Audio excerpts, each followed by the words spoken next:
Guys. So I want to welcome all of you to this seminar and many congratulations to all of you कि आप सबने 12th class में ही decide कर लिया है what you really want to do in life. तो हम कोई भी टाइम वेस्ट नहीं करेंगे, हम क्विकली स्टार्ट करेंगे सीए के बारे में discussion and during the session I will tell you about myself also, about other faculties also. Obviously हम सीए के बारे में सब कुछ जानेंगे and then we will have a brief introduction about all our students also. ठीक है, तो सबसे पहले मैं सीए के साथ ही स्टार्ट करती हूँ. माई सेल्फ सीए एनी मिठा. शायद आपके साथ गीतांजलि ने मेरी प्रोफाइल शेयर की होगी. I cleared my CA in 2011. Luckily I was one of the youngest chartered accountant at that time जब मैंने अपनी सीए क्लियर की थी. So I was just 20.5 years old. मैंने 12th की थी आईसीएसई बोर्ड से फ्रॉम पीपीएस नाभा और उसके बाद सीए क्लियर की इन 2011. 2011 से लेके 2016 तक मैंने प्रैक्टिस की एज अ चार्टर्ड अकाउंटेंट, जिसमें मैंने डाइवर्स क्लाइंट्स को हैंडल किया.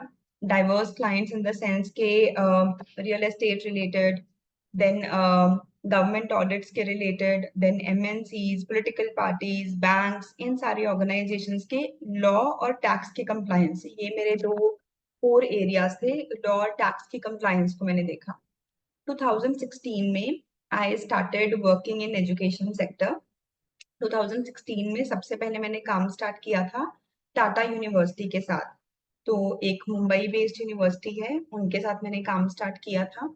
एंड 2019 में I ultimately finally started teaching CA students, CA aspirants. तो लकीली बहुत अच्छे स्टूडेंट्स मिले. हमारे फर्स्ट बैच में ही हमारी एक स्टूडेंट थी जिसकी फोटोग्राफ आपको अभी भी हमारी वेबसाइट पे मिल जाएगी क्योंकि वो मेरी फर्स्ट बैच की स्टूडेंट थी, निहारिका.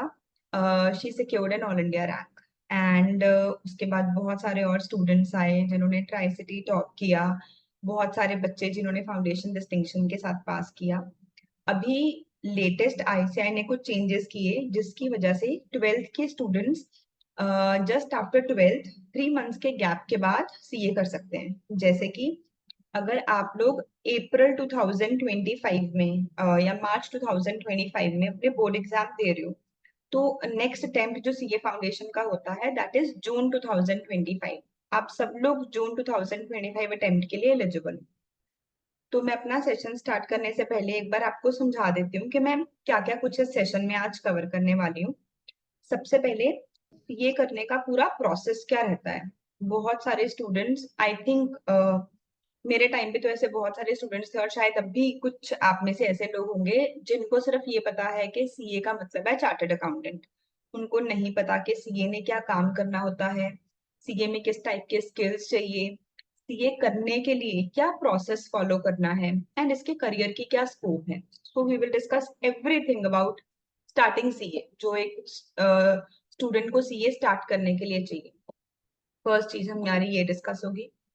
सेकेंड चीज हम लोग डिस्कस करेंगे अबाउट सीए फाउंडेशन, जो इसका पहला स्टेप होता है सीए फाउंडेशन, इसके बारे में कि इसमें क्या क्या चैलेंजेस हैं.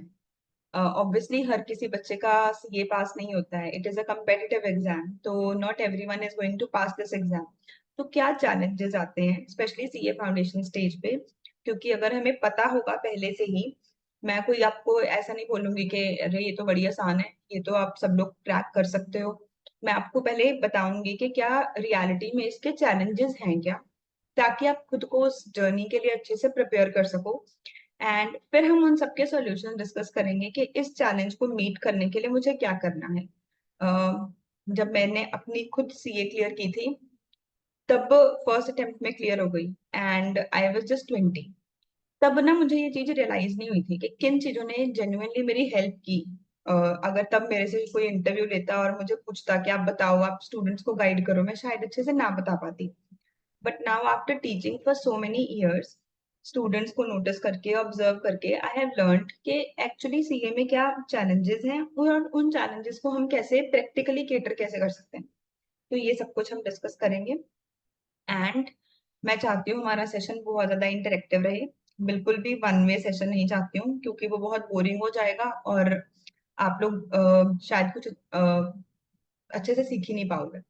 सो अगर आपके कोई भी डाउट्स होंगे, कोई भी क्वेरीज होंगे, आप मुझे चैट बॉक्स में भेजो। आपका कोई ऐसा क्वेश्चन है जो कि आपको लगता है कि सेशन में मैम कवर अप नहीं कर रही हैं बट रिलेटेड टू सीए है, आप मुझे वो भी चैट बॉक्स में शेयर करो।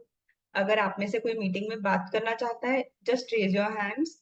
जब भी मेरा वो टॉपिक कंप्लीट होगा, मैं सबके डाउट्स में लूंगी। All good, can we start?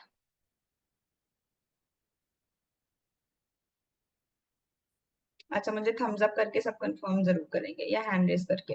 I hope सबको जूम अच्छे से यूज करना आता है। अब तो आप लोग बहुत स्मार्ट स्टूडेंट्स हो। कोविड के टाइम से सब जूम क्लासेस लगा रहे हो। तो मुझे फटाफट से बताओ, क्या सबको मेरी प्रोफाइल क्लियर है? सबको आज का एजेंडा क्लियर है? Can we start? Thank you Aastha and Nishtha. Great Aditya. Perfect है। चलो। अच्छा, आप में से कितने स्टूडेंट्स हैं जो कि करंटली 12th क्लास में से हैं?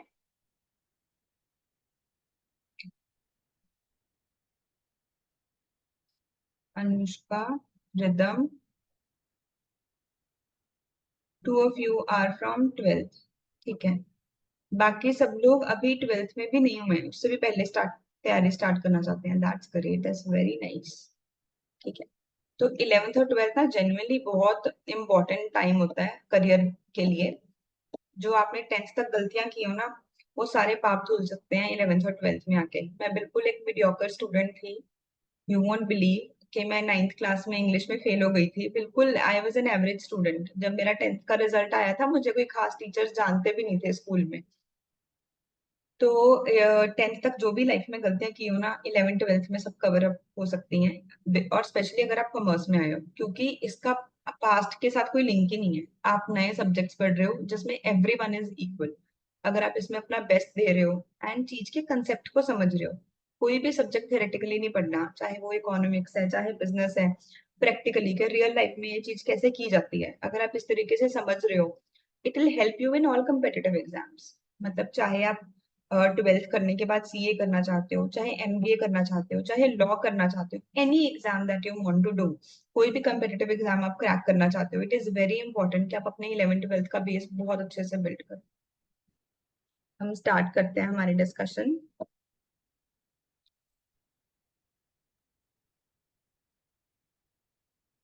बच्चे, सबसे पहले सीए करने के लिए there are two routes. First route है कि आप पहले सीए फाउंडेशन करो। सीए फाउंडेशन एक एंट्रेंस एग्जाम है। कोई भी स्टूडेंट आफ्टर 12th इस एग्जाम के लिए एलिजिबल है। जैसे अभी मुझे आदित्य ने बताया कि आदित्य ऑलरेडी 12th क्लियर कर चुका है। तो आदित्य, अगर आप अभी रजिस्टर करते हो तो आप जून 2025 के लिए आप एलिजिबल हो जाओगे। जनवरी 2025 के लिए तो नहीं आप एलिजिबल हो, जून 25 के लिए आप एलिजिबल हो सकते हैं। ठीक है। एंड आप सब भी जो भी स्टूडेंट्स जून में एग्जाम देना चाहते हैं, 31 दिसंबर इज द लास्ट डेट। मैं सबको स्पेशली ये चीज यहाँ पे नोट डाउन भी कर देती हूँ। जून 2025 में एग्जाम देने के लिए 31 दिसंबर 2024 is the last date to register at ICAI. आप सब लोग जल्दी से जल्दी, ये मत सोचो कि लास्ट डेट तक का वेट करना है, क्योंकि कई बार हमारे किसी डॉक्यूमेंट में कोई इशू आ जाता है, बहुत सारे डॉक्यूमेंट्स हमें फाइल करने होते हैं। आप इस डेट तक जरूर सब लोग रजिस्टर करो।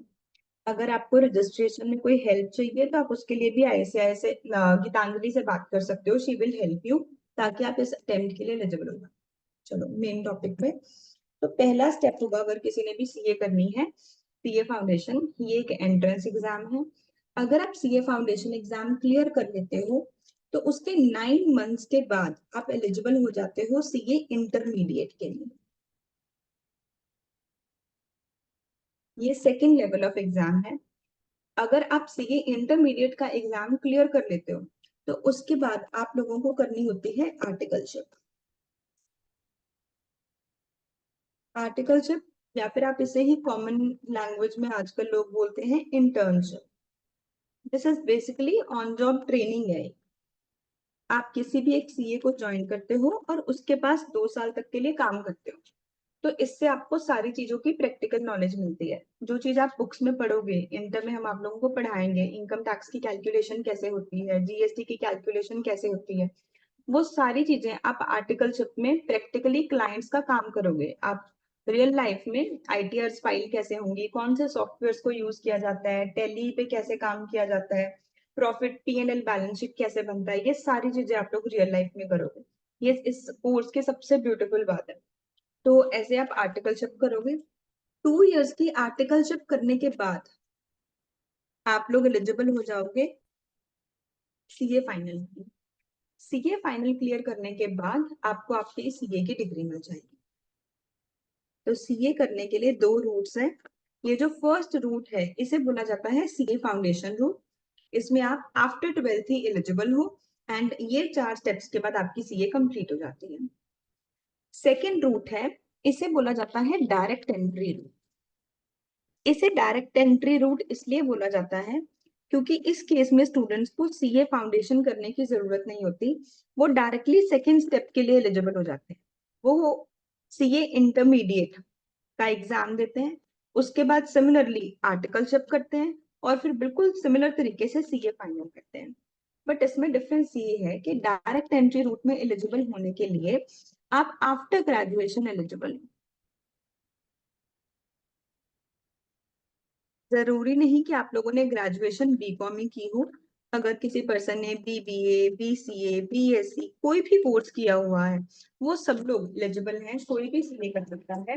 बट ऑब्वियसली बीकॉम जिस जो के थ्रू जो सीए करेगा, दैट इज रिकमेंडेड। जिसके पास 11th 12th में कॉमर्स होगी, उसे थोड़ा सा ज्यादा बेनिफिट मिलेगा क्योंकि उसका अकाउंट्स का एक बेस सेट है, वो उस बेस से आगे चल रहे हैं।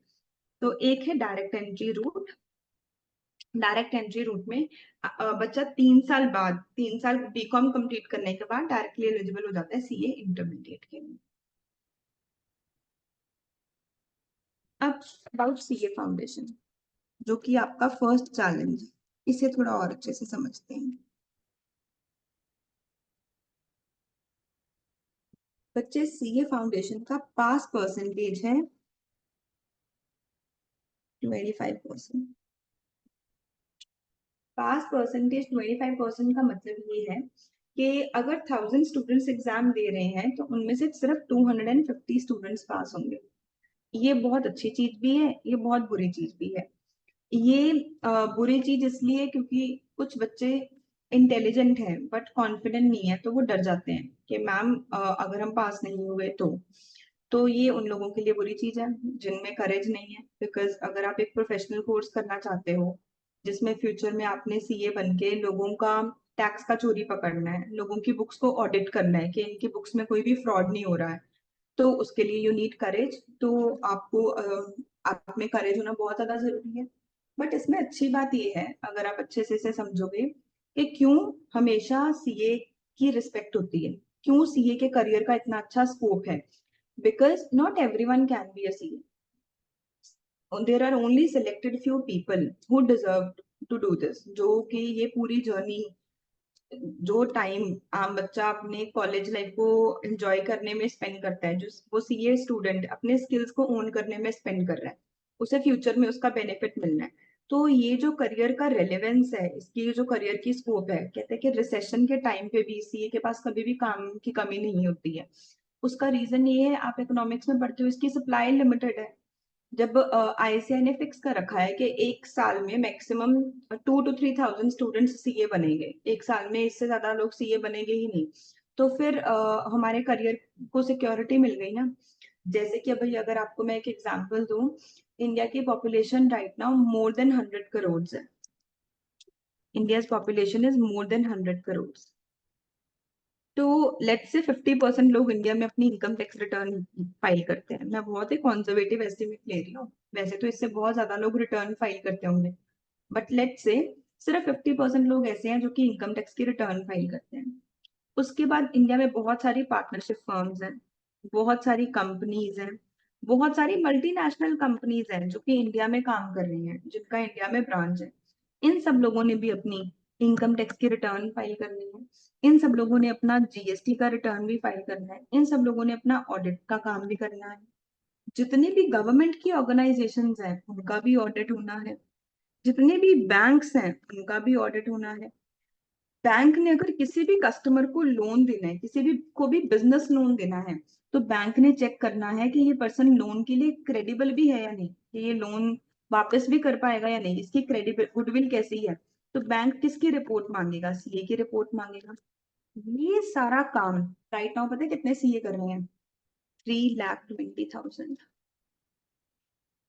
As on today. सिर्फ 3,20,000 सीएज हैं जो कि प्रैक्टिस कर रहे हैं। सीए इससे भी ज्यादा होंगे, बट बहुत सारे लोग ऐसे हैं जो कि सीए की जॉब कर रहे हैं, या फिर सीए बनने के बाद बहुत अच्छे बिजनेसमैन बन गए हैं। वो सीए का प्रोफेशन एक्सरसाइज नहीं कर रहे हैं। तो ये वाली जो चीज है ना, कि हमारी सप्लाई ही लिमिटेड है, इसकी वजह से ये एक बहुत अच्छा करियर है, इसके करियर की स्कोप बहुत ज्यादा है। अच्छा, आप में से कोई मुझे बताएगा कोई सक्सेसफुल बिजनेसमैन जो कि सीए हो? आप में से किसी को भी बताओ।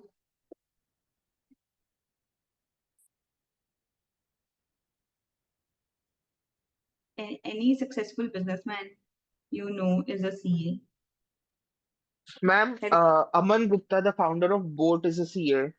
Very good, very good. अगर आप में से कोई भी शार्क टैंक देखता है तो Aman Gupta is a chartered accountant. In fact Namita Thapar is also a chartered accountant, and you would be happy to know Kumar Mangalam Birla ji is also a CA.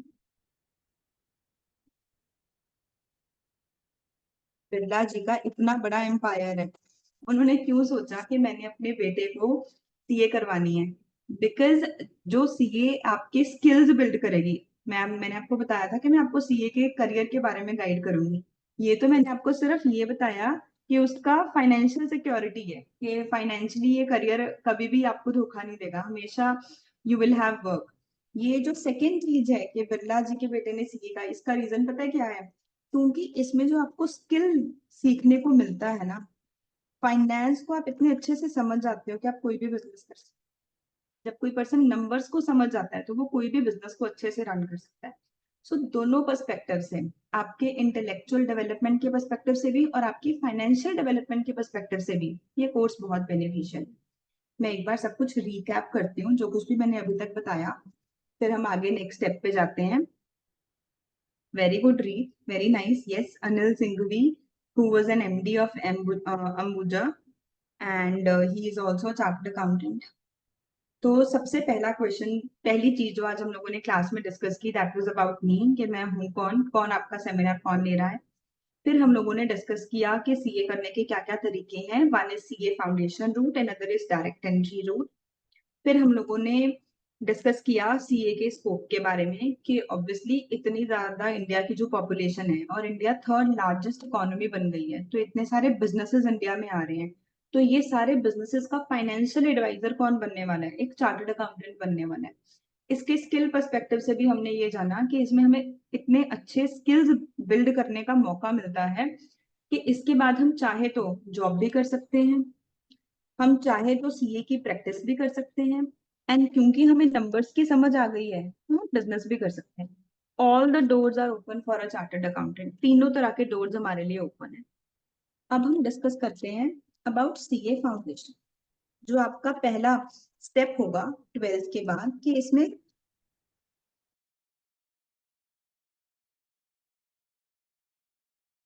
आपकी 4 एग्जाम्स की नॉलेज चेक होगी, 4 सब्जेक्ट्स की नॉलेज चेक। आपका पेपर नंबर 1 होगा accounts, paper number 2 होगा law, paper number 3 होगा quantitative aptitude,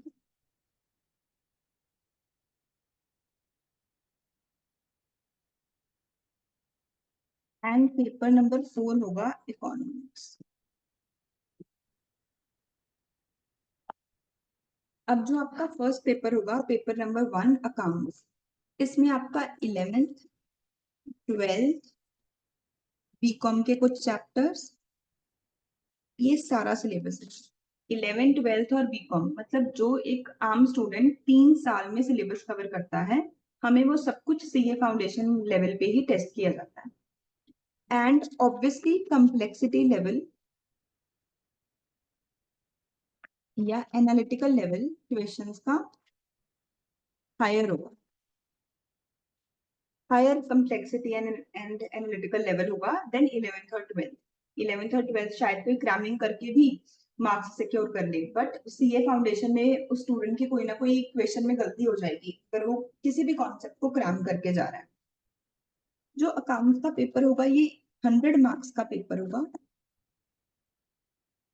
subjective paper होगा and 3 hours का पेपर। आपको 3 घंटे मिलेंगे एंड आपको सब्जेक्टिव जो आप लोग अभी तक हमेशा आपको एक क्वेश्चन आएगा जैसे कि पार्टनरशिप अकाउंट्स का, कंपनी अकाउंट्स का, फुल क्वेश्चन को आप लोगों को revaluation account, journal entries in case of company accounts, पूरा क्वेश्चन आप लोगों ने इस तरीके से सॉल्व करना होगा। ठीक है, सब्जेक्टिव पेपर का ये फायदा रहता है कि हमें स्टेप मार्किंग का बेनिफिट मिलता है। बाय चांस मेरे से कोई क्लेरिकल एरर हो गया, मैंने पूरा क्वेश्चन ठीक नहीं किया, मैंने मेरा 60 to 70% क्वेश्चन ठीक था, तो मुझे उसके बेनिफिट मिलेगा, स्टेप मार्किंग का बेनिफिट मिलेगा। जो सेकेंड पेपर है लॉ, ये मोस्ट ऑफ द स्टूडेंट्स के लिए न्यू सब्जेक्ट होगा क्योंकि आप लोगों ने 11th और 12th में ये सब्जेक्ट पढ़ा नहीं है, तो इसके बारे में मैं आपको ज्यादा बता नहीं पाऊंगी, मतलब अगर मैं बताऊंगी तो आपको समझ नहीं आएगा।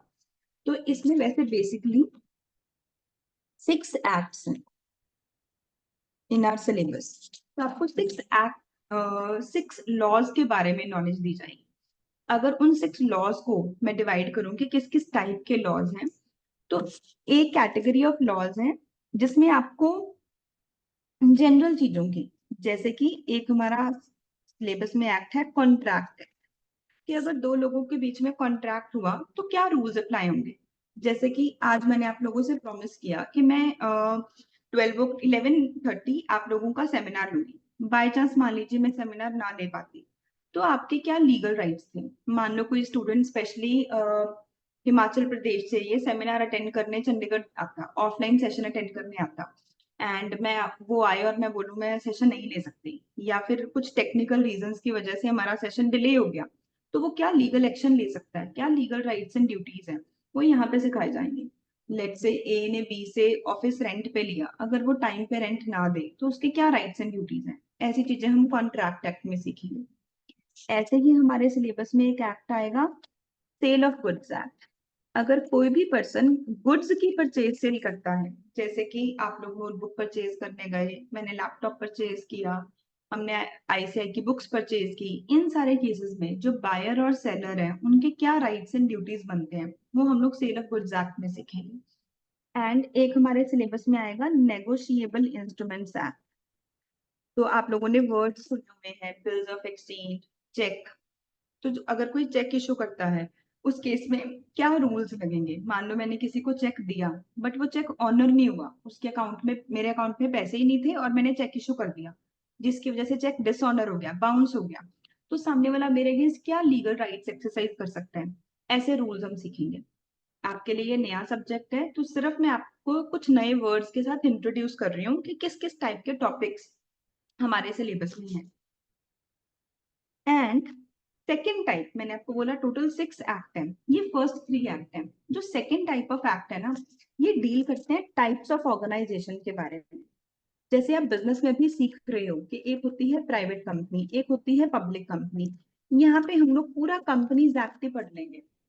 कंपनी कैसे बनती है, कंपनी में डायरेक्टर के क्या पावर्स होते हैं, शेयर होल्डर के क्या राइट्स होते हैं, डिविडेंड कैसे डिक्लेयर किया जाता है, देन अगर कोई कंपनी रिटर्न टाइम पे फाइल ना करे तो उसके ऊपर क्या पेनल्टीज लगाई जा सकती है, किस किस टाइप की कंपनी होती है, सीए एक्चुअली कंपनी कैसे बनाता कैसे है, क्लास में ये सारा काम सीखेंगे।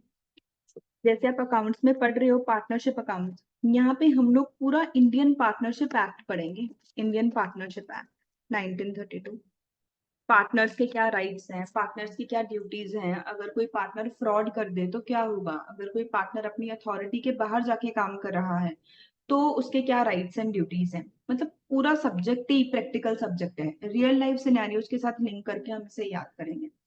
सिमिलरली एक हमारे सिलेबस में आएगा LLP act, limited liability partnership, जो कि कंपनीज और इंडियन पार्टनरशिप एक्ट का कॉम्बिनेशन है, तो एक नया टाइप ऑफ ऑर्गेनाइजेशन हम यहाँ पे सीखेंगे। तो जब भी आप सीए बन जाओगे, इनफैक्ट जैसे ही आपकी सीए इंटर क्लियर हो जाएगी, सोसाइटी में ना लोग आपको बहुत रिस्पेक्ट देने लग जाएंगे, आपसे एडवाइस मांगा करेंगे कि मुझे बिजनेस शुरू करना है, आप बताओ मैं क्या करूँ, कि मुझे एज अ सोल प्रोप्राइटर काम करना चाहिए, या मुझे HUF बनानी चाहिए, या मुझे पार्टनरशिप बनानी चाहिए। फिर आप उनको एनालाइज करके बताओगे कि उनके बिजनेस का लेवल क्या है, इनकम टैक्स की किस में क्या कंप्लायंस आती है, GST की क्या कंप्लायंस आती है, लॉ में हमने क्या पढ़ा, सारे सब्जेक्ट्स आप इकट्ठे अप्लाई करके उनको एक एडवाइस दोगे कि उनको अभी नया बिजनेस स्टार्ट करने में के लिए क्या चीज उनके लिए बेस्ट रहेगी, उनको प्राइवेट कंपनी बनानी चाहिए, उनको पब्लिक कंपनी बनानी चाहिए, या पार्टनरशिप फर्म बनानी चाहिए। तो बहुत ही इंटरेस्टिंग सब्जेक्ट। एक सेकेंड सब्जेक्ट हमारे सिलेबस में आया लॉ। जो लॉ है वो CA का ना कोर काम है। CA का मेन काम ही क्या है, लॉ को इम्प्लीमेंट करना। जब हम इनकम टैक्स की रिटर्न फाइल करते हैं, मैं इनकम टैक्स एक्ट को इम्प्लीमेंट कर रही हूँ, मैंने पढ़ा कि इनकम टैक्स एक्ट में क्या लिखा हुआ है उसे अप्लाई कर रही हूँ, उसकी टैक्स की कैलकुलेशन कर रही हूँ, उसने टाइम पे रिटर्न भरी या नहीं भरी, कितनी पेनल्टी लग सकती है, ये सारी चीजें। जब मैं किसी की GST रिटर्न फाइल कर रही हूँ, मैं GST एक्ट को अप्लाई कर रही हूँ। सो बेसिकली CA की पूरी लाइफ ही लॉ को इम्प्लीमेंट करना है। जो क्लाइंट है, ये एश्योर करना है कि क्लाइंट सारे लॉज को कंप्लाई कर रहा है, फाइनेंस रिलेटेड जो लॉज बने हुए हैं, जो लिस्टेड कंपनीज है वो सेबी के रूल्स को पूरा कर रही है नहीं कर रही, इसके बारे में। तो ये सब्जेक्ट हमारे लिए CA फाइनल तक इम्पोर्टेंट रहेगा।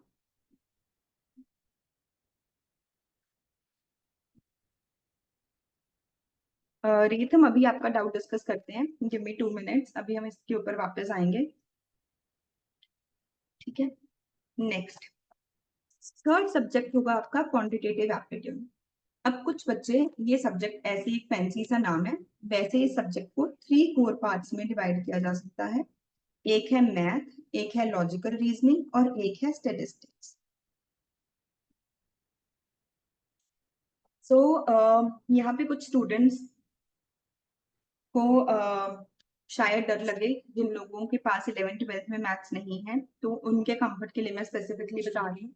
मैथ की वेटेज है 40 मार्क्स, लॉजिकल रीजनिंग की वेटेज है 20 मार्क्स, स्टेटिस्टिक्स की वेटेज है 40 मार्क्स।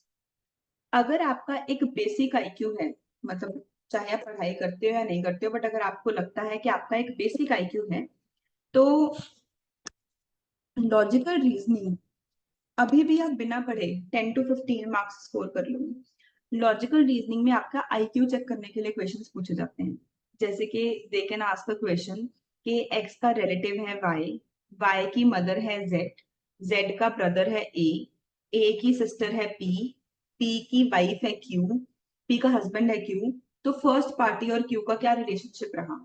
ऐसे ब्लड रिलेशन टाइप क्वेश्चंस पूछे जा सकते हैं।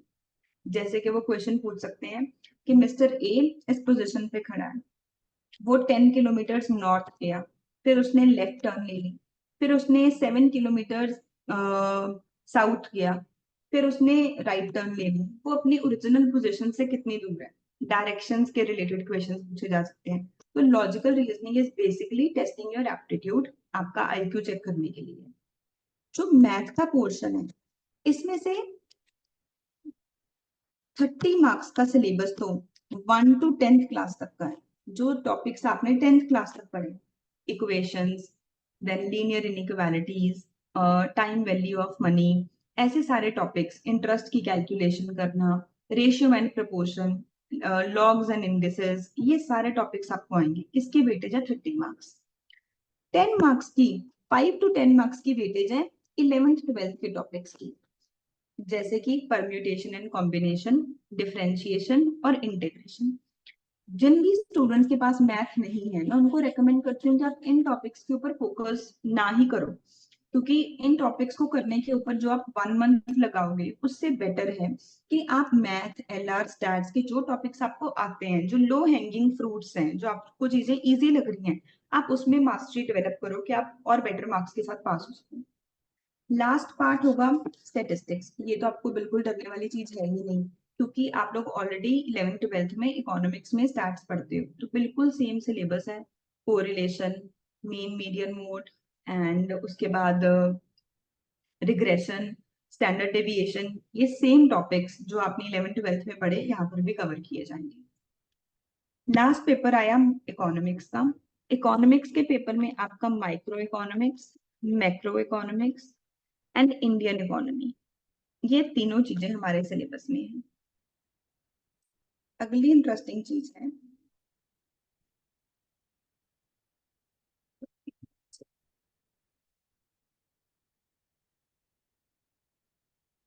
ये जो लॉ का पेपर है ये भी 3 आवर्स का 100 मार्क्स का एक सब्जेक्टिव पेपर है। पर जो मैथ और इकोनॉमिक्स का पेपर है, paper number 3 and paper number 4 है, ये ऑब्जेक्टिव पेपर है। ये एमसीक्यू बेस्ड पेपर है। इसमें आपको एबीसीडी में से कोई एक क्वेश्चन सिलेक्ट करना है। शायद कुछ स्टूडेंट्स को वैसा लगे कि मैम ये कंपैरेटिवली इजी चीज है कि सब्जेक्टिव पेपर में हमें सब कुछ डिटेल में लिखना पड़ता है एंड ऑब्जेक्टिव पेपर में तो हमें एबीसीडी में से कोई एक चीज सेलेक्ट करनी है। बट बच्चे, इसमें एक छोटा सा नुकसान ये है, मतलब छोटा सा एक और बड़ा चैलेंज ये है कि इसमें आपकी एक्यूरेसी बहुत इंपॉर्टेंट है। आप इसमें कोई भी गलती नहीं अफोर्ड कर सकते क्योंकि स्टेप मार्किंग का तो कोई बेनिफिट मिलना ही नहीं है। फर्स्ट और सेकंड पेपर में हमें स्टेप मार्किंग का बेनिफिट मिल रहा है, थर्ड और फोर्थ पेपर में आईसीएआई ये चाहता है कि आप एक प्रोफेशनल हो, आप लोगों को आगे जाके एडवाइस देने वाले हो कि बिजनेसेस कैसे बड़े बने, बिजनेस कैसे बड़ा बने। जो सीए वो फाइनेंशियल एडवाइजर होता है, तो वो अपने काम में गलती नहीं कर सकता, तो उन्हें एक्यूरेसी चाहिए। तो ऑब्जेक्टिव बेस्ड पेपर है जिसमें कोई स्टेप मार्किंग का बेनिफिट नहीं मिलता। फर्दर, ये पेपर सिर्फ 2 आवर्स के पेपर होते हैं। आपको 100 क्वेश्चन आते हैं, हर क्वेश्चन की वेटेज होती है 1 मार्क, मतलब अप्रोक्सीमेटली 1.2 मिनट मिलता है आपको एक क्वेश्चन को सॉल्व करने के लिए। आपने एक क्वेश्चन को पढ़ना है, उसे दिमाग में एनालाइज करना है, उसका फाइनल आंसर ढूंढना है, everything has to be done within 1.2 minutes. तो आपकी स्पीड भी चेक होगी और आपकी एक्यूरेसी भी चेक होगी। एंड एक छोटा सा चैलेंज इसमें और है कि इसमें 1/4 नेगेटिव मार्किंग है। मतलब आप ऐसा नहीं कि आप गेस वर्क करके कुछ भी लिख दो अक्कड़ बक्कड़ के, सबका आंसर सी मार्क कर दो, किसी का ए किसी का बी मार्क कर दो, आप ऐसे गेस वर्क नहीं कर सकते क्योंकि 1/4 नेगेटिव मार्किंग है। नेगेटिव मार्किंग से मेरा मतलब क्या, मान लो कोई स्टूडेंट्स ने 100 में से 80 क्वेश्चन अटेम्प्ट किए, 80 में से उसके 60 ठीक थे पर 20 गलत हो गए, तो जो 60 ठीक थे उसके लिए उसे 1 मार्क मिल गया, और जो 20 गलत थे उसके लिए उसका 1/4 मार्क्स 5 मार्क्स डिडक्ट हो गए, तो उसके टोटल मार्क्स 55 ही रह गए। तो ये उसका नेगेटिव मार्किंग का इम्पैक्ट है कि आपकी स्पीड और एक्यूरेसी दोनों चीजें चेक होगी। आई होप सब लोगों को सीए फाउंडेशन के बारे में थोड़ी और क्लैरिटी मिली है। मैंने आपको अभी तक ये बताया कि सीए फाउंडेशन के 4 पेपर्स कौन कौन से हैं, एक बिल्कुल ब्रीफ इंट्रोडक्शन दी सिलेबस के बारे में। सिलेबस में भी मैं अकाउंट्स का सिलेबस अभी आपको और डिटेल में बताती हूँ। मैंने सिर्फ अभी बताया कि 11th 12th का सिलेबस है आपको। अभी मैं आईसीआई का सिलेबस शो करूंगी एंड उसमें आपको 11th और 12th का डिटेल में सिलेबस दिखाती हूँ। लॉ का सिलेबस हमने डिटेल में डिस्कस कर लिया, मैथ के बारे में डिस्कस कर लिया एंड इकोनॉमिक्स के बारे में। साथ ही मैंने आपको ये भी बताया पेपर का टाइमिंग क्या होगा, पेपर किस टाइप का होगा और कितनी उसकी वेटेज होगी। क्या यहाँ तक सब लोग कंफर्टेबल हैं? Is everyone satisfied?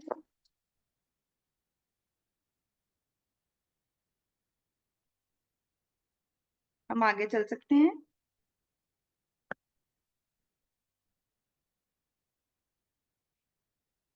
Great, thank you. Okay, अब एक छोटी सी चीज और, सीए के एग्जाम्स में आपको छुट्टी नहीं मिलती है। जैसे भी आपकी 12th की डेट शीट आई होगी, आपको हर पेपर से पहले शायद 2 या 3 डेज की छुट्टी मिलती है, हॉलीडे होता है प्रिपेयर करने के लिए। बट सीए की फिक्स डेट शीट है। सीए सिर्फ, आईसीआई सिर्फ ये बताता है कि एग्जाम किस दिन से शुरू है। जैसे अभी उन्होंने अनाउंस कर दिया कि एग्जाम शुरू है 12 जनवरी से। इसका मतलब कि 12 जनवरी को अकाउंट्स का पेपर है, 14 जनवरी को लॉ का पेपर है, 16 को मैथ्स का पेपर है एंड 18 को इकोनॉमिक्स। सिर्फ एक दिन की लीव मिलेगी। और ये भी अभी कुछ टाइम पहले आईसीआई का रूल आया है, जब मैं सीए कर रही थी हमें एक भी दिन की लीव नहीं मिलती थी। 4 डेज में 4 एग्जाम एंड सिलेबस खत्म, पेपर खत्म। तो इसका मतलब कि मुझे अगर मैं इस सोच पे बैठी हूँ कि मैं लास्ट डे कोई चीज दोबारा पढ़ लूंगी, कि मैंने अगर कोई चीज क्रैम कर रखी है, मैं लास्ट डे उसे रिवाइज कर लूंगी एग्जाम से पहले, एंड तो इसका कोई फायदा ही नहीं है। सीए में क्या चीज काम आएगी, आप लोग डेली कंसिस्टेंटली पढ़ रहे हो कि नहीं पढ़ रहे हो। एग्जाम के पास आके कोई पढ़ने का मौका है ही नहीं। एग्जाम के पास आके तो ये भी एक बहुत बड़ा चैलेंज होगा, स्पेशली यूट्यूबर्स वीडियो बनाते हैं कि एक दिन में सारा सिलेबस रिवाइज भी कैसे करो। वहां पे तो हम लोगों को ये सीखना पड़ेगा कि हम एक दिन में सारा सिलेबस रिवाइज कैसे करें। एग्जाम्स के पास आके पढ़ना तो कोई क्वेश्चन ही नहीं है। तो सीए के लिए हमें एग्जाम से बहुत पहले कंसिस्टेंटली तैयारी करनी पड़ती है। Daily 4 to 5 hours focused study देनी पड़ती है। ये मैंने आपको सारे चैलेंजेस बताए कि आपकी सीए की जर्नी में क्या क्या चैलेंजेस क्या आएंगे। अब अगर आप लोग 12th के स्टूडेंट हो, जो प्राइमरली ये सेमिनार उन स्टूडेंट्स के लिए था, और आप सोच रहे हो कि आपने जून में अपना सीए फाउंडेशन का एग्जाम देना है, तो what is the solution to all this. जो 11th के स्टूडेंट्स हैं उनके बारे में भी डिस्कस करेंगे, जो 12th कर चुके हैं उनके बारे में भी डिस्कस करेंगे। सबसे पहले हम लोग डिस्कस कर रहे हैं जो स्टूडेंट्स मार्च 25 में बोर्ड एग्जाम्स दे रहे हैं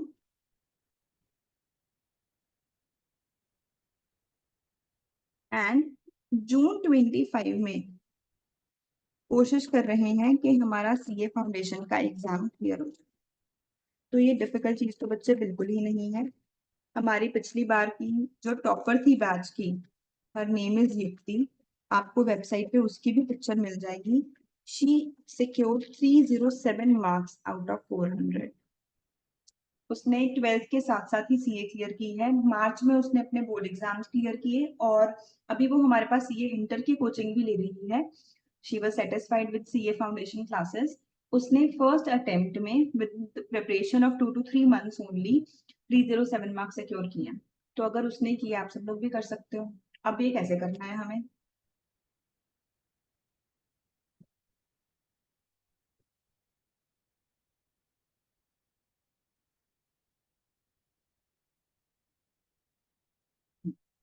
तो ये देखो मैंने आपके सामने आईसीआई का सिलेबस ओपन किया है। अकाउंट्स का सिलेबस सबसे पहले 100 मार्क्स था।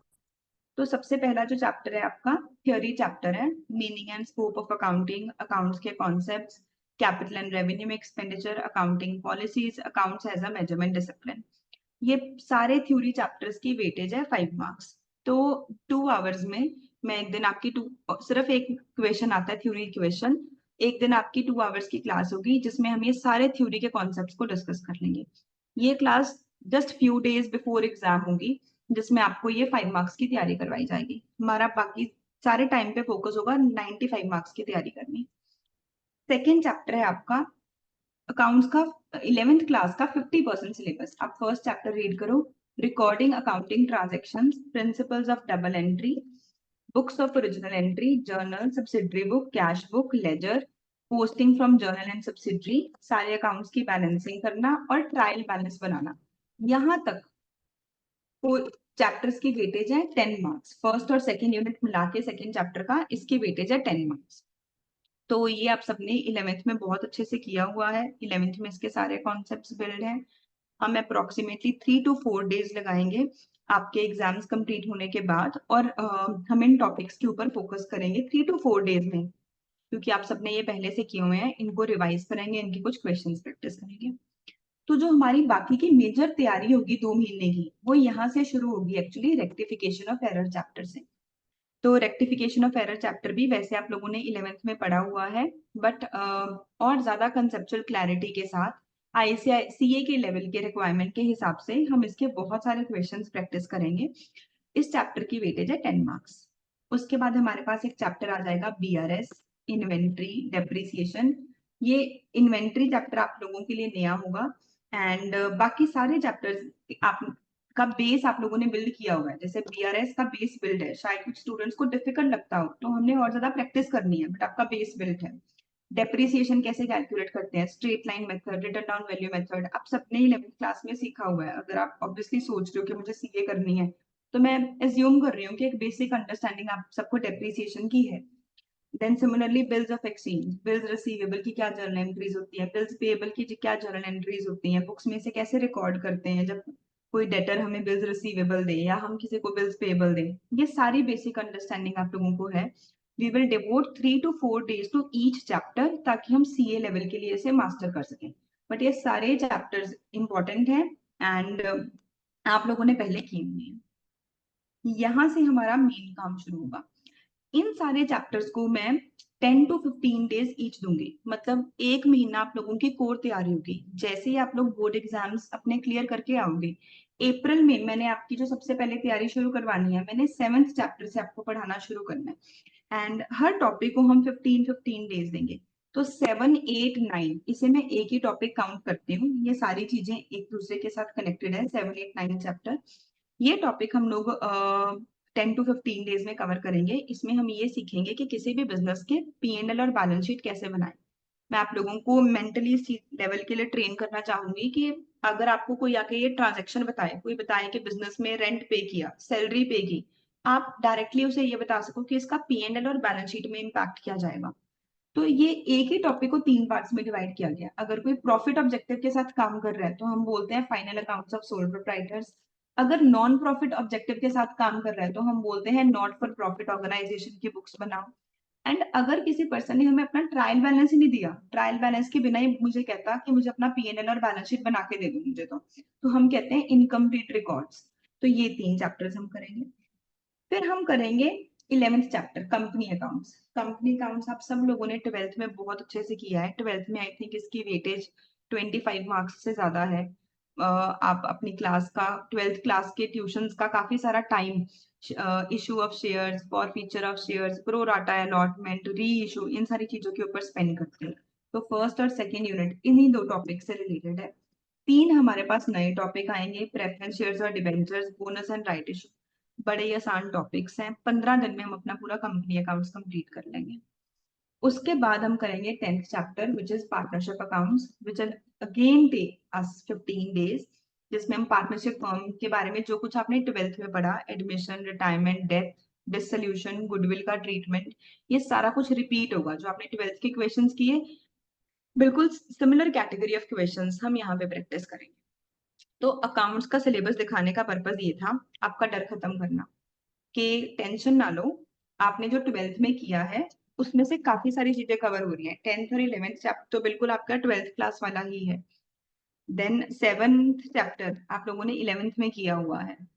एंड 1 to 6 चैप्टर्स जो आप लोगों का बेस बिल्ड हुआ, सिर्फ उसी को हमने थोड़ा सा स्ट्रेंथन करना है। उसके लिए हम 3 to 4 days will spend on each chapter.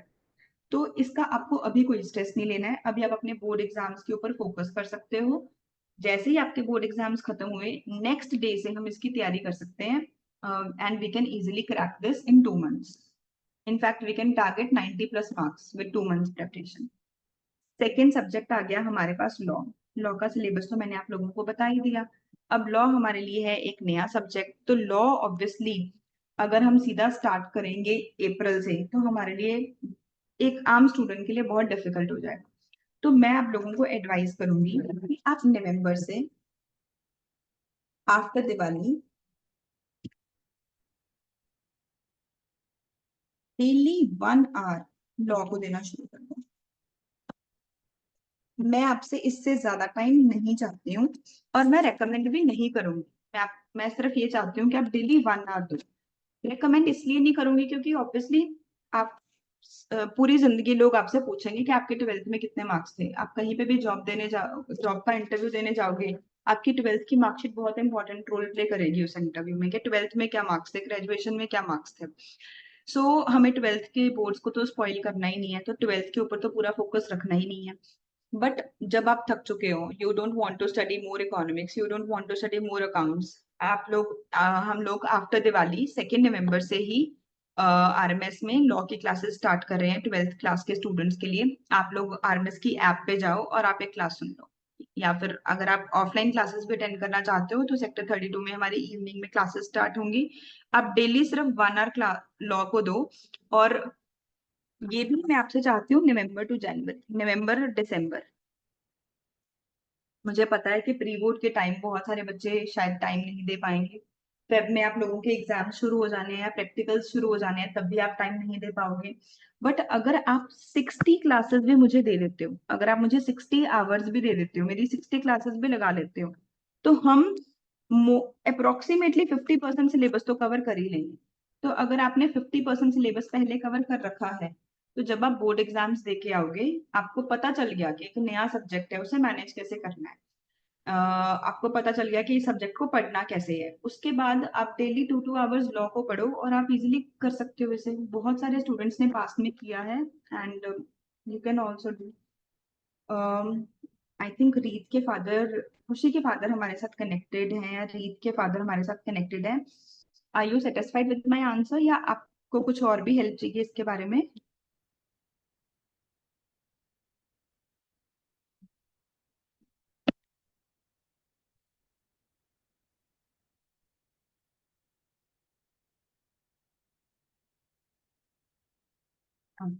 Thank you sir.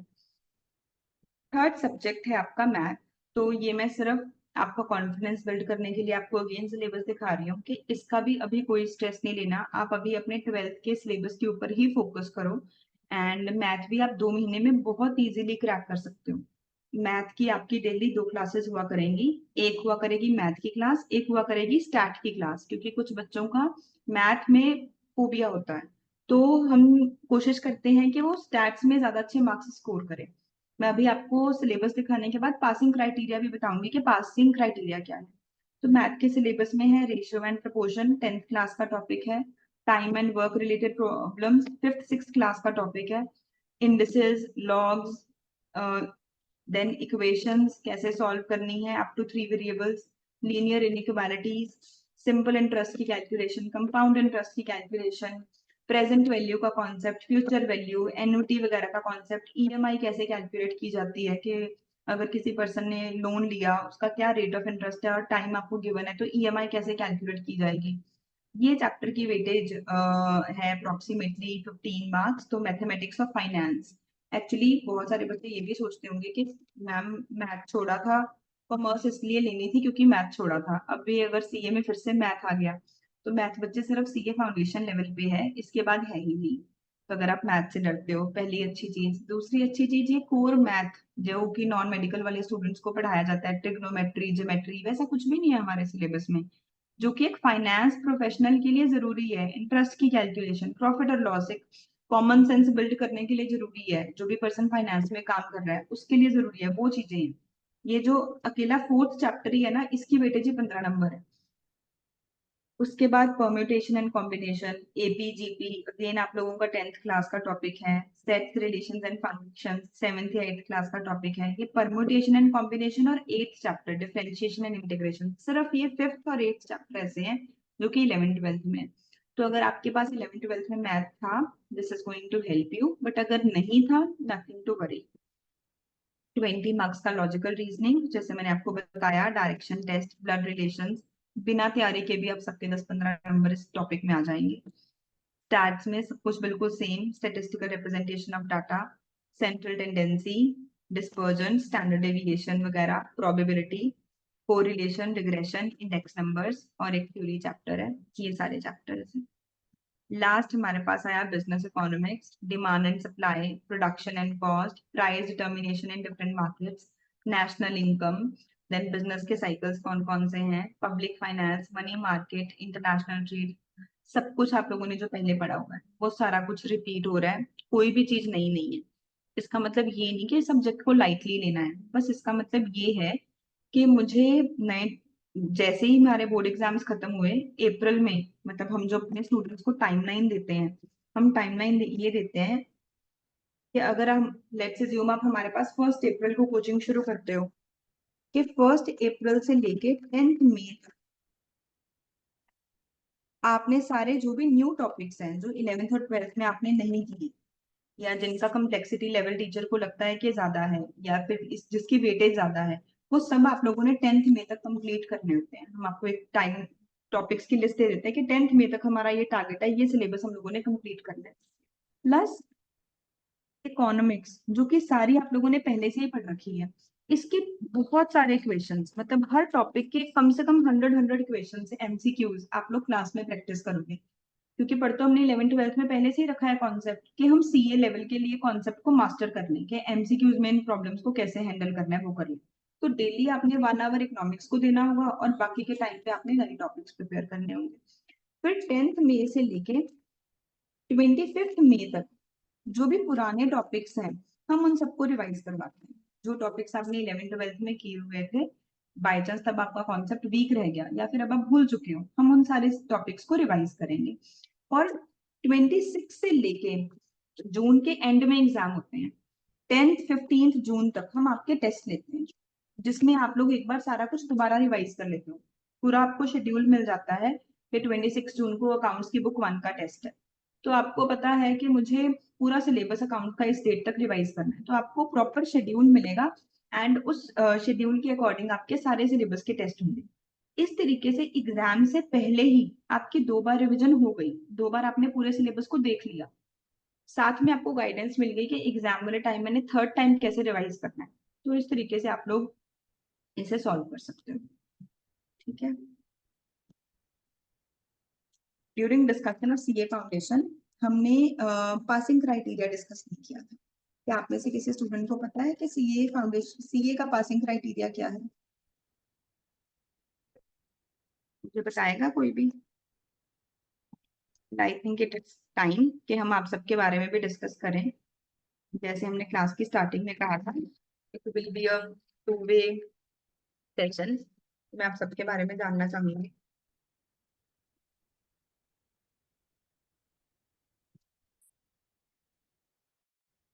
Ma'am, passing criteria for the CA is 40% minimum in each subject and aggregate 50% in total. Yes yes. तो देखो, मतलब ऐसे नहीं कि कुछ भी बना दिया रूल, बहुत सोच समझ के बनाया गया, इसके पीछे भी एक बहुत स्ट्रॉन्ग रीजन है। तो पहले तो उन्होंने बोला हर सब्जेक्ट में 40 मार्क्स आने जरूरी हैं, मतलब कि हर सब्जेक्ट की बेसिक अंडरस्टैंडिंग होनी जरूरी है। तो अगर कोई स्टूडेंट बोल रहा है कि यार मुझे अकाउंट्स तो बड़ा अच्छा लगता है, अकाउंट्स में तो मेरे 95 मार्क्स हैं, बट मैंने लॉ नहीं पढ़ा, लॉ में 30 मार्क्स हैं, तो वो पास नहीं होगा। क्योंकि तुम जब प्रोफेशनल बनने जा रहे हो, तुम्हें हर सब्जेक्ट की एक बेसिक अंडरस्टैंडिंग तो चाहिए ना। चाहे कोई पर्सन हार्ट का डॉक्टर है, जब वो हार्ट की सर्जरी करेगा, उसे बाकी सारे ऑर्गन्स की एक बेसिक नॉलेज चाहिए ना। तो अगर मैंने बोला क्लास शुरू होने से पहले कि मैं लॉ और टैक्स की एक्सपर्ट हूँ, पर अगर मुझे यही नहीं पता कि कंपनीज एक्ट में क्या लिखा हुआ है, तो मैं कंपनी को कैसे गाइडेंस दे सकती हूँ? तो हर सब्जेक्ट में 40 मार्क्स मिनिमम चाहिए, तभी कोई स्टूडेंट पास होगा। एंड टोटल एक मिनिमम लेवल ऑफ एक्सपर्टीज क्या चाहिए उनको कि टोटल आपका 50% आ रहा है। तो अगर किसी स्टूडेंट के लेट से सारे पेपर में 45 मार्क्स हैं, वो भी पास नहीं होगा। टोटल में भी परसेंटेज कितनी चाहिए? 50% चाहिए। मतलब कि कुछ सब्जेक्ट आपको चुनने पड़ेंगे इन चारों सब्जेक्ट्स में से, जो कि आपके कोर सब्जेक्ट हैं, जिनमें पढ़ने में आपको बहुत मजा आता है। वो आपको हेल्प करेंगे एग्रीगेट बिल्ड करने में, क्योंकि मुझे एग्रीगेट भी चाहिए 50%। एंड कुछ सब्जेक्ट मुझे ऐसे चाहिए जो कि मुझे बस जिसमें 40 मार्क्स जरूर लेके आनी है, जो जिसमें मुझे डर लगता है। जैसे कुछ बच्चों को मैथ में डर लगता है कि मुझे इसमें मिनिमम 50 मार्क्स तो जरूर, 40 मार्क्स तो जरूर लेके ही आने हैं। ये इस हिसाब से पासिंग क्राइटेरिया डिसाइड किया गया। अनदर गुड थिंग इज, जब आपकी सीए का रिजल्ट आता है, सीए की मार्कशीट आती है, तो एक तो लिखा होता है पास, एक कई बार आप देखोगे स्टूडेंट्स की मार्कशीट पे लिखा होता है पास विद डिस्टिंक्शन। अब ये पास विद डिस्टिंक्शन का क्या मतलब है? ये पास विद डिस्टिंक्शन का मतलब है कि इन स्टूडेंट्स के सारे सब्जेक्ट्स में मोर देन 70 मार्क्स थे। तो it is kind of a salute by ICAI कि इस बच्चे के सारे सब्जेक्ट्स में मोर देन 70 मार्क्स थे। ये सेम चीज सीए इंटर में भी होती है और सीए फाइनल में भी होती है। I would be very happy to say this कि मुझे तीनों लेवल पे ये डिस्टिंक्शन चीज मिली है, at all 3 levels of CA. तो that gives you a confidence in life. मैंने अपने लाइफ में जब भी कोई लो टाइम देखा, मुझे इस चीज ने बहुत ज्यादा हेल्प की कि नहीं है, नहीं कोई बात नहीं, ये चीज तुमसे अभी सॉल्व नहीं हो रही है, but don't get under confident, you have the capability, you can do it. कि तुमने सीए क्लियर की हुई है, तुम कुछ कर सकते हो, ये प्रॉब्लम भी सॉल्व हो जाएगी। तो मैं आपको एग्जाम्पल इसलिए दे रही हूँ कि आप अभी जिस एज में हो ना, अभी आप पूरा फोकस कर सकते हो पढ़ाई पे। पता नहीं आप मेरी बात समझोगे कि नहीं। जैसे मैं बहुत एम्बिशियस लड़की हूँ, बट अभी मैं अपनी पूरी एनर्जी अपने करियर पे नहीं लगा सकती, मेरी फैमिली रिस्पॉन्सिबिलिटीज हैं, मेरे कुछ ऑफिस के बेसिक काम है जो कि चाहे मुझे नहीं पसंद, मुझे करने ही करने हैं। बट जो स्टूडेंट एज होती है ना, आप अपनी 100% एनर्जी अपने करियर पे लगा सकते हो। जो भी आपका गोल है लाइफ का, आप उसके ऊपर लगा सकते हो, एंड वो चीज आपको पूरी जिंदगी के लिए पे करती है। जो मेरी सीए की डिग्री, जो मैंने उस टाइम पे मेहनत की, it is paying me today. तो आप अपना टाइम बहुत सोच समझ के स्पेंड करो कि आपको कहाँ पे स्पेंड करना है। मैं आपको अपने कुछ स्टूडेंट्स की लिस्ट दिखाती हूँ जो सारे डिस्टिंक्शन पास हुए हैं। And to motivate our students, ये मेरी फर्स्ट बैच की स्टूडेंट है Niharika. To motivate our students, हमारी ये पॉलिसी है कि वेबसाइट पे हमारे ये टॉप 25 स्टूडेंट्स की ही पिक्चर रहती है। जो भी स्टूडेंट के इससे ज्यादा मार्क्स आते हैं वो किसी एक स्टूडेंट को रिप्लेस कर देता है। जैसे कि अभी लेटेस्ट युक्ति ने रिप्लेस किया है एक स्टूडेंट को। युक्ति का नाम इसमें है और पुराने स्टूडेंट्स का नाम इसमें नहीं है। सो इन सारे स्टूडेंट्स के सारे सब्जेक्ट्स में मोर देन 70 मार्क्स थे। आपको दिख रहा होगा निहारिका 325, मोहिता 315, प्रीति 314, अनिरुद्ध 312, देन आकृति 306, पायल ऑल्सो 306, सुखजीत 304। मुझे सबका बैच नंबर भी याद है कि कौन सा स्टूडेंट किस बैच में था। All of them have passed with distinction. Similarly आपको आगे ऐसे ही सीए इंटर के स्टूडेंट्स भी दिखेंगे जो कि फर्स्ट अटेम्प्ट में सीए इंटर क्लियर की हुई है आपने, जिन लोगों ने।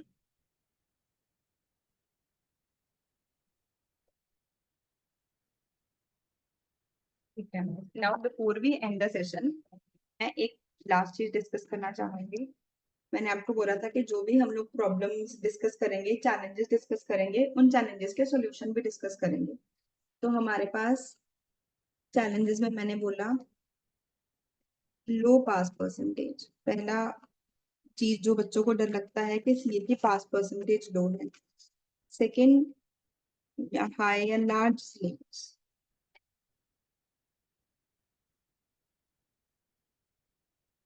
Third, less time.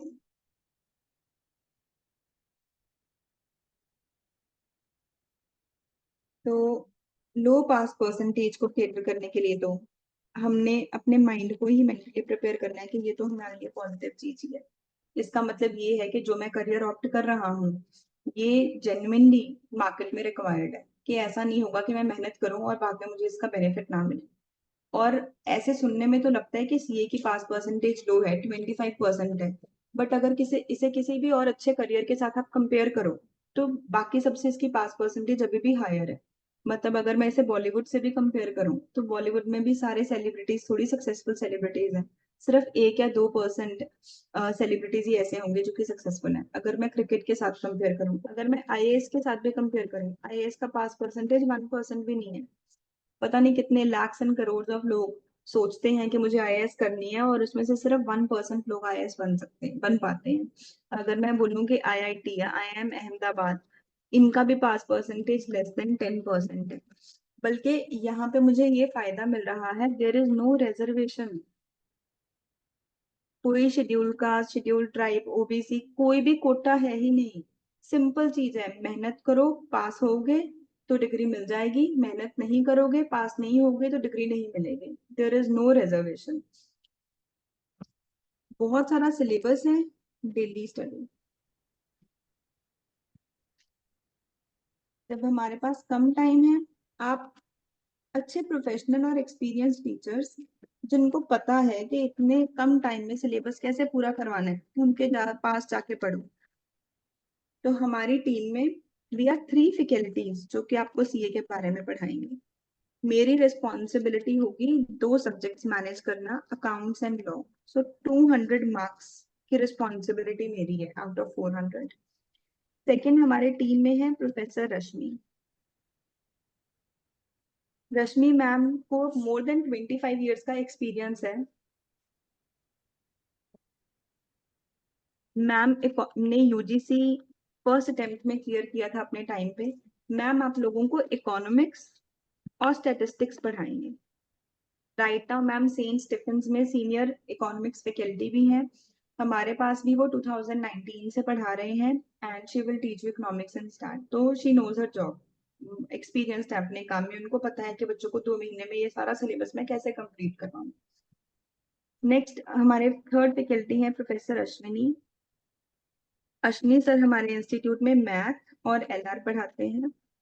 Ashwini sir का कोर सब्जेक्ट मैथ है। सर नॉन मेडिकल के स्टूडेंट्स को आईआईटी के लिए, ओलंपियाड के लिए मैथ की तैयारी कराते हैं। So we found him best के सीए के स्टूडेंट्स को मैथ्स शॉर्ट टाइम में कैलकुलेटर ट्रिक्स सिखाना, ये सारी चीजें सिखाने के लिए that he would be best. So he would teach you. तो आपको ज्यादा सिलेबस को कम टाइम में मैनेज करने के लिए ऑब्वियसली डेली पढ़ना पड़ेगा। प्रोफेशनल और एक्सपीरियंस फैकल्टी जो कि आपको गाइड कर सके कि कहाँ से पढ़ना है, कौन से क्वेश्चंस प्रैक्टिस करने हैं, कोई टॉपिक नहीं समझ आ रहा तो कैसे, क्या सॉल्यूशन है उसका, एंड कहाँ से पढ़ना है, ये सारी चीजों के बारे में आपको गाइड कर सके। And last is test series. ये सबसे सबसे इम्पोर्टेंट चीज है। You can not take the risk कि आपने तैयारी कर ली और सीधा सीए का पेपर देने चले गए। आपको टेस्ट से पहले बहुत, आईसीआई के पेपर से पहले खुद को टेस्ट करना है कि क्या मैं सीए के एग्जाम के लिए रेडी हूँ। तो इन आर नॉर्मल बैच, ये तो हमारा बैच होगा 12th के लिए fast track batch, but in are normal batch हम मोर देन 50 टेस्ट लेते हैं। जो भी स्टूडेंट 12th के साथ साथ सीए करते हैं और हमें ज्वाइन करते हैं, उनके हम मोर देन 50 टेस्ट लेंगे। तो उसमें सीए से पहले आप लोगों को खुद ही पता चल जाएगा, आईसीए का एग्जाम देने से पहले, कि मैं कहाँ पे स्टैंड करता हूँ, क्या मेरे वीक एरियाज हैं, क्या मेरे स्ट्रॉन्ग एरियाज हैं, मैंने एग्जाम में कौन से क्वेश्चंस को पहले करना है, कौन से मेरे स्ट्रॉन्ग एरियाज हैं, कौन से क्वेश्चंस को बाद में करना है। अगर आईसीआई की डेट शीट है 12 जनवरी, तो हम ना 1 जनवरी को ही मॉक टेस्ट शुरू कर देते हैं, बिल्कुल सेम आईसीआई वाले पैटर्न पे। तो 1, 3, 5 और 7 जनवरी आरएमएस में ही हम लोग मॉक टेस्ट कंडक्ट करते हैं। वैसे ही अकाउंट्स और लॉ का 3 आवर्स का पेपर, इकोनॉमिक्स और मैथ्स का 2 आवर्स का पेपर, जिसमें बच्चे आके एग्जाम देते हैं बिल्कुल एग्जाम वाले एनवायरनमेंट में, ताकि उन्हें एग्जाम में जाके वो हेजिटेशन ना हो कि जैसे वो फर्स्ट टाइम कोई कंपेटिटिव एग्जाम दे रहा है एंड उसने जो भी गलतियां करनी है ना वो यहाँ पे कर ले, उसे पता चल जाए मेरे क्या स्ट्रॉन्ग एरियाज है और क्या वीक एरियाज है। I hope the session has helped you. हाँ जी please sir. Hi, good afternoon, Annie. Thanks for a great session for enlightening all of us with the latest changes into the examination structure and the sure sir, syllabus. Yeah. I'm honored See, that you were present throughout the session. Thank you so much. yeah. I know I had to you because I myself am a chartered accountant, a CMA, and a CIA. I Okay. think much. I think I did in much earlier days than what you did in 2011. So Okay. I did it. I think a couple of decades before that. Okay. So see, the biggest challenge I see for my daughter is preparing for law.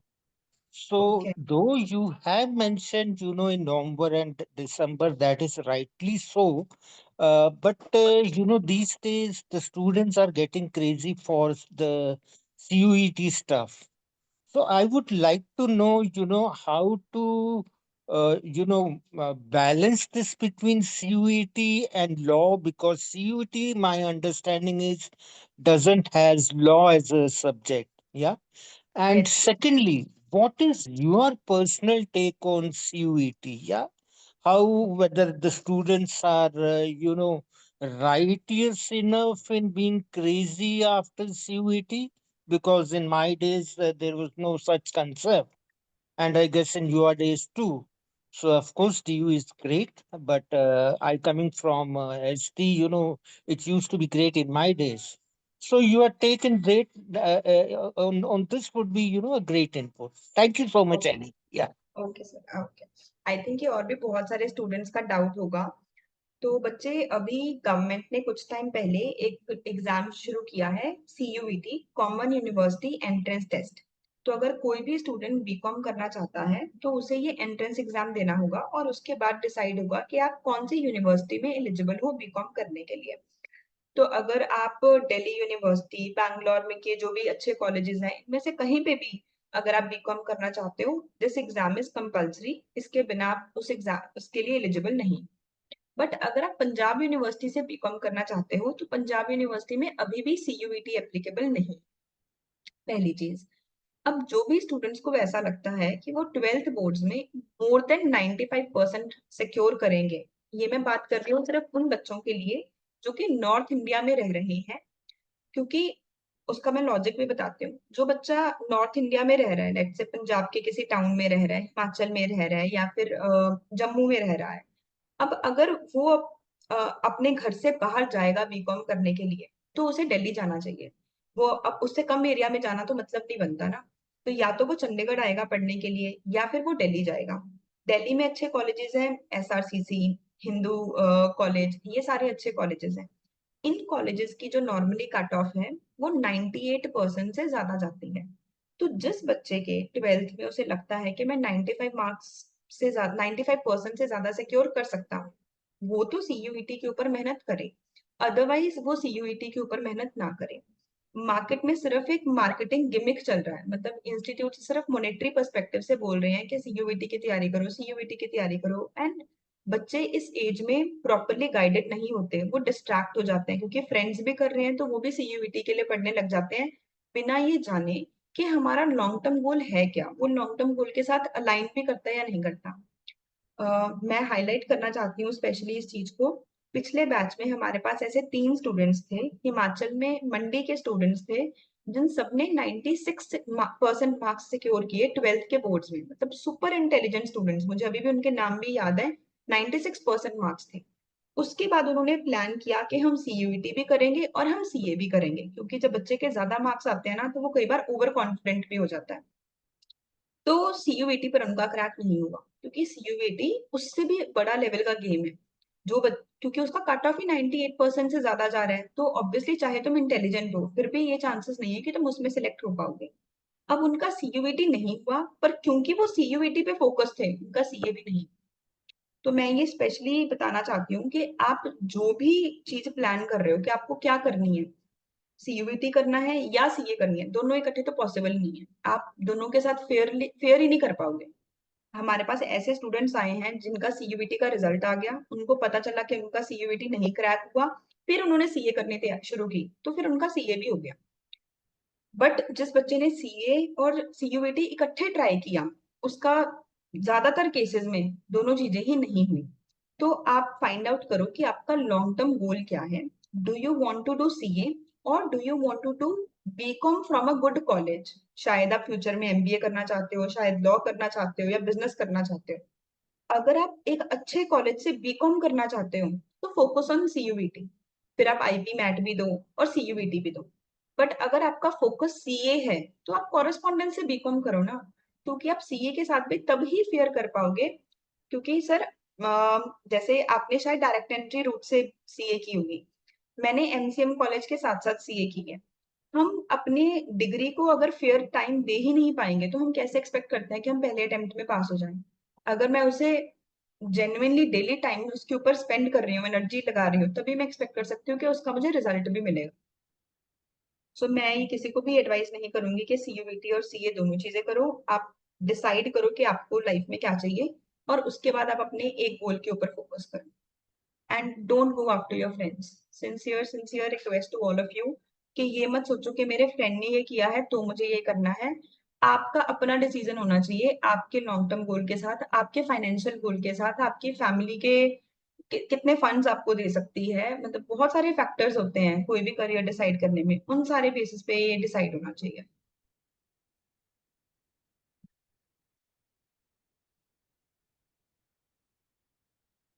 नहीं आस्था, Punjab university में admission लेने के लिए BCom जरूरी नहीं है CUET. आप correspondence भी या फिर अगर आप रेगुलर भी बीकॉम करना चाहते हो, there is no requirement of CUET. Institutes ने ऐसे ही ऑनलाइन बहुत ज्यादा बस बोल बोल के सीयूईटी को फेमस कर दिया है। अगर आप चंडीगढ़ से बीकॉम कर रहे हो, it is not at all required.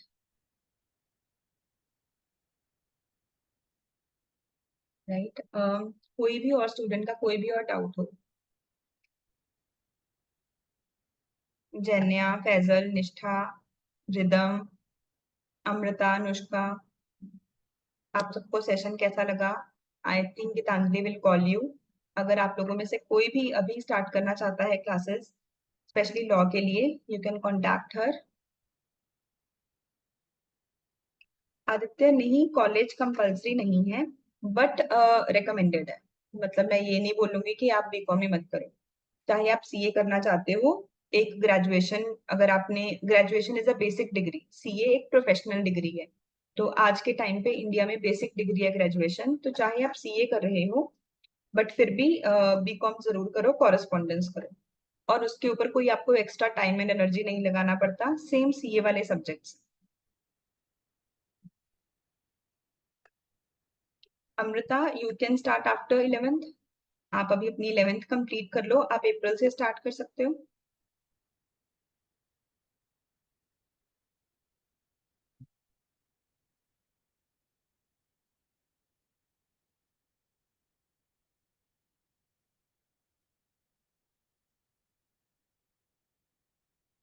Rhythm colleges without CUET in Delhi. Ridham आप कहाँ से हो?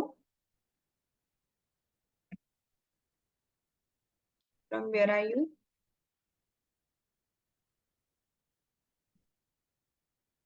फाजिल्का पंजाब से। तो आप दिल्ली से ही क्यों करना चाहते हो बीकॉम? या आप दिल्ली यूनिवर्सिटी से करना चाहते हो, पंजाब यूनिवर्सिटी से नहीं चाहते? अगर आप दिल्ली यूनिवर्सिटी से करना चाहते हो तो आप कॉरेस्पॉन्डेंस करो। एक्चुअली बच्चे ग्रेजुएशन की डिग्री का ना मार्केट में कोई रेलेवेंस ही नहीं रहा। ग्रेजुएशन इतनी बेसिक डिग्री बन गई है, जैसे हमारे ग्रैंड पेरेंट्स के टाइम पे जो 10th की डिग्री की वेटेज थी ना, उतनी वेटेज है। तो चाहे आप दिल्ली यूनिवर्सिटी से करो चाहे पंजाब यूनिवर्सिटी से, कोई फर्क नहीं पड़ेगा। अगर आपने CA करनी है तो आप कॉरेस्पॉन्डेंस करो, चाहे दिल्ली यूनिवर्सिटी चाहे Punjab university, preferably Punjab university, क्योंकि आपको स्पेशली दिल्ली अप डाउन नहीं करना पड़ा। उस चीज का आपका बहुत सारा टाइम सेव हुआ। अमृता, अगर आप 11th के बाद ही स्टार्ट करते हो तो आपके सारे सब्जेक्ट्स की कोचिंग अभी स्टार्ट हो जाएगी। मतलब फिर तो आपको यही टारगेट करना चाहिए कि मैं 300 प्लस मार्क्स लेके आऊं। अगर कोई भी स्टूडेंट अभी 11th में है और 12th के पास के साथ साथ CA की कोचिंग स्टार्ट करता है, तो वो तो उसका तो टारगेट ही होना चाहिए ना कि मुझे मिनिमम 300 नंबर लेके आने हैं। उसकी डेली 12th की क्लास भी लगेगी और उसकी 1 या 2 क्लासेस डेली CA की भी लगेगी। सारे सब्जेक्ट्स उसके अभी स्टार्ट हो जाएंगे, जो कि उसे उसके बोर्ड एग्जाम्स में भी हेल्प करेंगे, कि आपका IQ एक हायर लेवल पे डेवलप हो रहा है।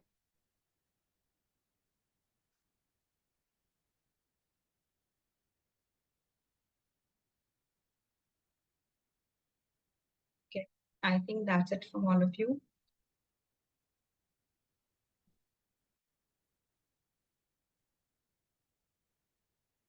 Thank you so much everyone. Take care. Have a good time. Thank you so much, sir.